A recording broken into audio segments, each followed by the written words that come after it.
საქართველოში დაგეგმილი თვითმმართველობის რეფორმა იყო საუბრის მთავარი თემა სტრასბურგში ინფრასტრუქტურის მინისტრის პირველმა მოადგილემ თენგიზ შერგელიშვილმა ევროსაბჭოს გენერალურ მდივანს და ადგილობრივ და რეგიონულ ხელისუფლების კონგრესის პრეზიდენტ შეხვდა შეხვედრაზე ქართულმა მხარემ ევროპელ კოლეგებს აუხსნა რეფორმის ძირითადი პრინციპები. გადასკდა, რომ თვითმმართველობის რეფორმის პროცესში ევროპელი ექსპერტები ჩაერთვებიან.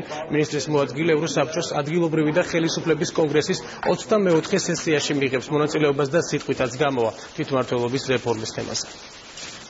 შევეხეთ იმ საკითხს, რომ უნდა შედგეს ძალიან მჭიდრო თანამშრომლობა ევროსაბჭოსა და საქართველოს მთავრობას შორის და პარლამენტს შორის, რათა ჩვენ მივიღოთ სრულყოფილი საკანონმდებლობა და თვითმმართველობისთვის, მოგემზადოთ სრულყოფილად ადგილობრივი არჩევნებისთვის, რათა არსებითი ნაბიჯები გადაიდგას წინ. იქნება უფრო ინტენსიური თანამშრომლობა, რაც კიდევ უფრო მეტად დაგვაზღავს ხშირად იმ გაუგებრობებისგან, რომელიც აქტიურ დოკუმენტებში ხანდახან ჩნდება.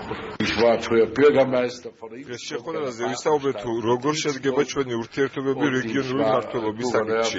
პრობლემა დაუთმეთ იმ მნიშვნელოვან რეფორმების გატარებას, რომელსაც ახლა ევროსაბჭოს ადგილობრივი და რეგიონული ხელისუფლების კონგრესი განიხილავს და რომელიც უნდა გახდეს დემოკრატიული მმართველობის გარანტი რეგიონულ და ადგილობრივ მმართველობებში.